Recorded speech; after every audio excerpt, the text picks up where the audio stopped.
Money talks, or so the saying goes. Increasingly, it seems Nigerians are trying to make their financial future part of the conversation. Back in the days, like, okay, it's a nice to have, but now you literally go for lunch and people are talking about, oh, savings, they're talking about shares, they're talking about crypto. Now it's becoming mainstream. If you look at Nigerians' savings to GDP ratio compared to other developing countries, it's actually really low. Savings to GDP ratio is about 15%. If you look at other countries, we're talking about 25%, 30%, some even have 40%. According to the UN, the median age of Nigeria's population is 18 years old.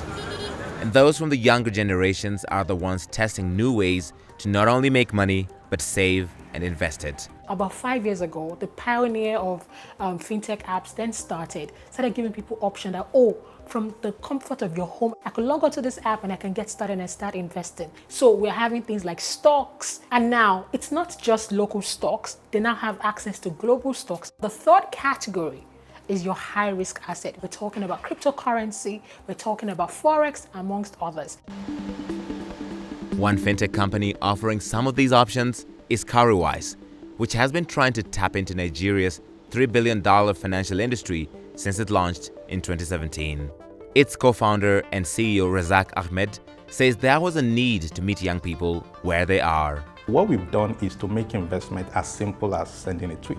It resonates very well with the younger generation, and that is the next stage for investment. Not just in Nigeria, it's a global trend. Those interested in crypto are also finding it increasingly easier to invest. We look at how the younger millennials and even the Gen Zs are participating. They're a bit more aggressive with the risk. They're a bit more present in the crypto space.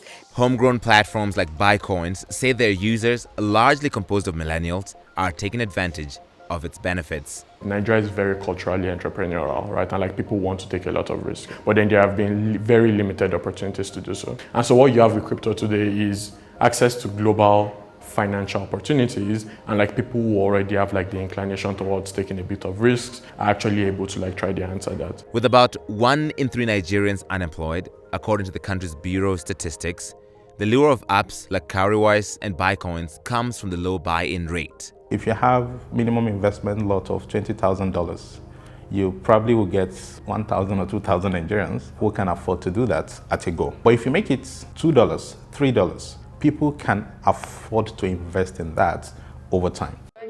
Bitcoin's co-founder Tommy Olashebikan says the company has seen that even those with little income are investing. Because of the way like the crypto space is, like there's a lot of trading activity going on. That's like another way for them to like earn income. And like it's fascinating because like we actually have like users who like start out with zero capital and literally are millionaires. Despite growing in popularity, investment experts like Oluwatosin Olasheinde say there's still a long road ahead for these apps. One of the biggest banks in Nigeria by customers has about 25 million customers.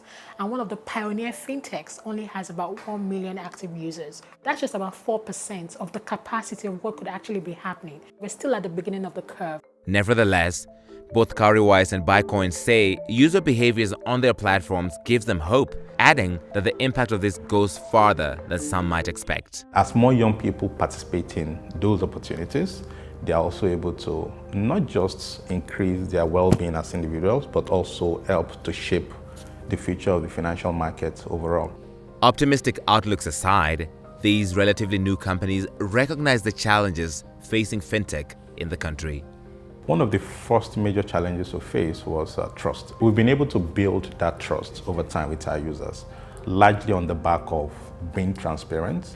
And right now, there are some form of regulatory clarities with respect to the fintech space. We secured our SEC license as a fund manager in Nigeria. It takes the burden of regulatory uncertainty away from us. The more reputable you have, the more reputable institutions and traditional institutions get involved in the space, the better it is. We've tried to put in a lot of effort into encouraging more reputable fintechs, more reputable banks, right, to understand the space and to be more willing to like have a vested interest.